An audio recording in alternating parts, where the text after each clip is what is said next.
Hey, what's going on, guys? Welcome back. Kellen here with Droid Life. Time to whip through our 25 tips and tricks for Samsung's new Galaxy S6.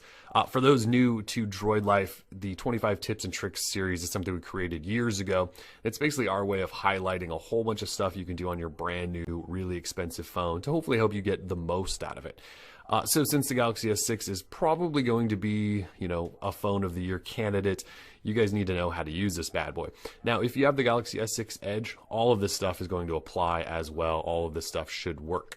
But if you do have the Edge, you'll probably have some extra features and stuff like that. So look for another video shortly that will cover maybe some of those S6 Edge specific stuff. But again, this stuff works on the S6 and the Edge. So let's get right into this. We got at least 25 of these things. So first thing I want to talk about is the home button. So it is a fingerprint sensor or scanner, whatever you want to call it. And it's actually a good one. So unlike the swipe, this one, you just set your finger on there and it unlocks. It's really quick. It's really good. You should be using it. You have no excuse not to. Before we get back into using it, though, let's jump into settings and then lock screen and security. And this is where you would set it up. So you would choose lock screen type, and then you would choose fingerprints as your option. And while you're going through this the first time, it's going to walk you through and say set up fingerprints. If you want to add fingerprints later on, you tap on fingerprints in the same settings area, and you can here fingerprint 1 and 2. You can add more. I currently have both thumbs set up since I tend to pick my phone up and press the home button with either thumb. So that's kind of my setup. The nice thing is you could add fingerprints for, say, your wife or your brother or somebody else that you want to give access to your phone to. And then you can still keep it secure, but then they could use it if they need to, which is kind of a cool feature. Another thing down here is web sign-in. You can use it to remember your passwords and things like verifying a Samsung account. Most of us have a Samsung account, but we probably don't know what the password is because it's something we never access. If you have this turned on and you're prompted to use your Samsung password, you can just use your thumb instead, which is kind of a handy little feature. So again, you set that up in lock screen and security.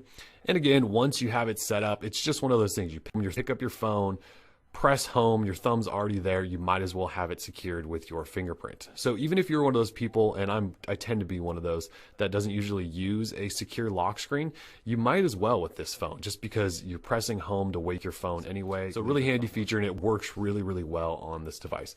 All right, so the next thing is launching the camera. So other than unlocking your phone all the time, the other thing you probably do a lot is shoot pictures. This phone has an insanely good and fast camera, so you're gonna want to use it a lot. So the fastest way to launch that is double tap on home twice, opens up your camera, and you can then take a picture. So you can do that with the phone off, as you notice I just did there. So black screen, phone completely locked state, double tap home. The cool thing is you can also do this from within, say, your app drawer, or if you're in Chrome or you're doing something else, you can do this from anywhere on the phone. Just double tap the home button and it launches the camera, and then you can shoot. It's that fast, it's that simple. It's one of probably the number 2 trick I could probably tell you.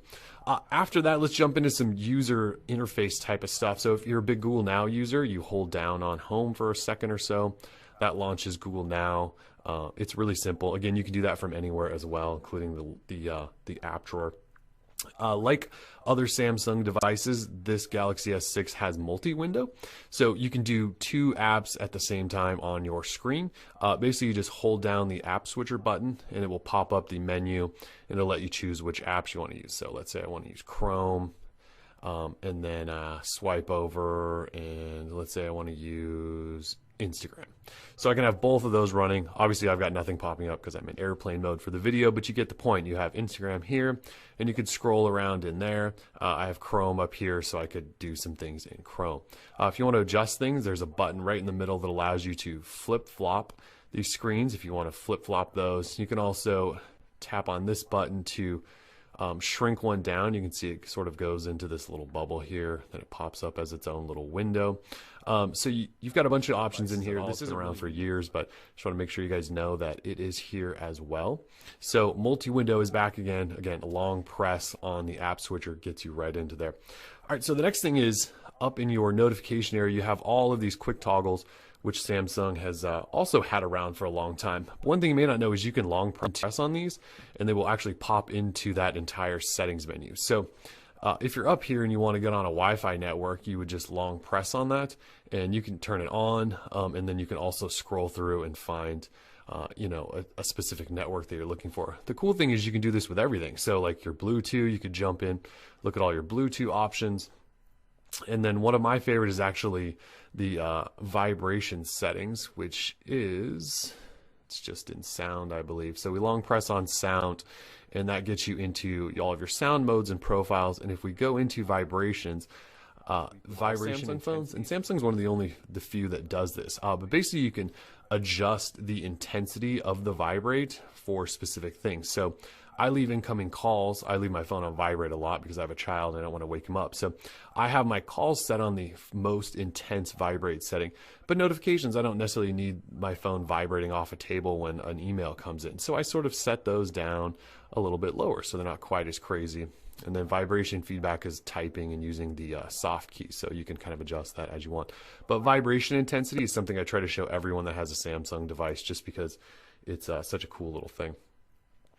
So speaking of settings, so let's jump in, and accessing settings is that button right up top there. Samsung's added this really cool section that I've been using like crazy, and they're basically quick settings in your settings. So these are quick settings toggles, if that makes any sense. Anyways, you can display up to 9 settings in this area. And if you look, Samsung still has its massive list of settings, but you can set up your most favorite, your most used up here. You just hit edit, and it gives you a whole bunch of different things that you can touch. So I could add a ringtone and do not disturb if I want, and go back here, and now you can see I've got more stuff added. So I have a shortcut to battery. I also have one to, well, not normally sound notifications, but lock screen. You notice I access that for the fingerprint stuff. So you can really just sort of keep all your favorite settings right there, like about device in case you want to hammer on the software update button and things like that. So really handy feature they added expecting to love, and I actually use quite often. All right, so display modes would be one of the next things I want to show you, and I've changed up all my things. There we go. Display modes. So if we go into screen mode in display settings, Samsung really lets you take advantage of the AMOLED punchiness, if you will.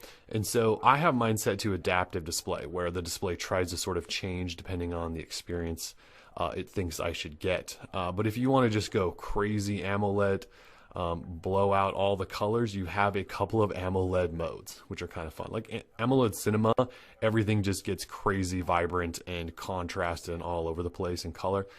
There's also a basic mode if you just want to look pretty standard. I tend to leave it in adaptive display, but if you really want to adjust those modes, especially if you're watching a movie or something, you might want to jump in there. I don't get any messages or notifications, nothing comes through.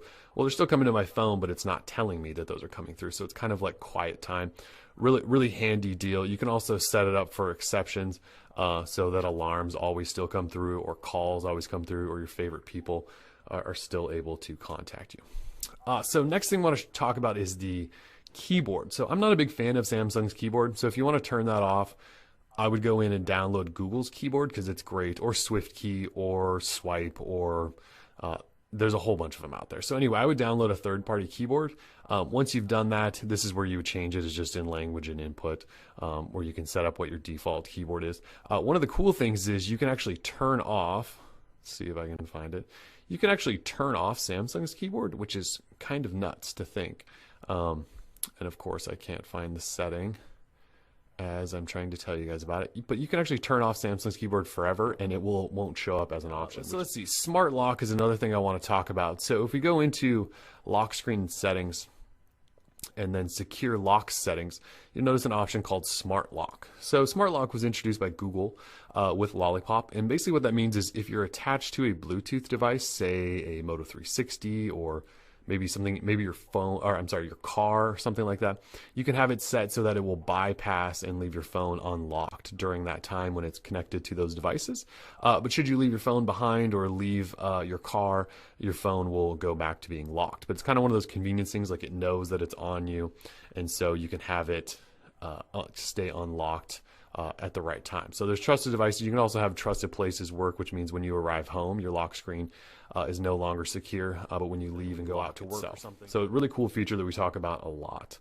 Let's see. So screen pinning is another feature introduced with Lollipop, and Samsung's kind of hidden it. So if you're in the lock screen and security, and we go into other security settings, I believe we scroll all the way to the bottom, there is a pin windows section. So pinning a window means if I hit the app switcher and I scroll up a little bit here, you should see a little pin option down here. So if I tap that pin option, I can then pin a screen on the screen so that if I handed my device to somebody else, they wouldn't be able to access anything else except that screen.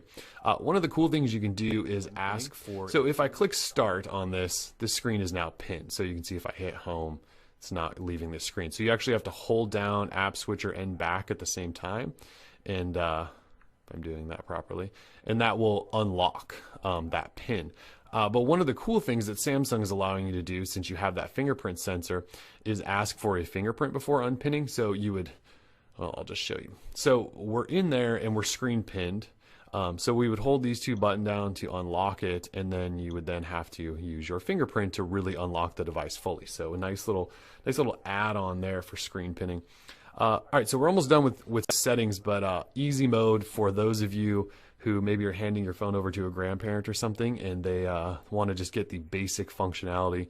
Easy mode is what that is. So most of you are going to operate in standard mode, but easy mode, you can see in these screenshots here, it just turns your phone into a simple phone.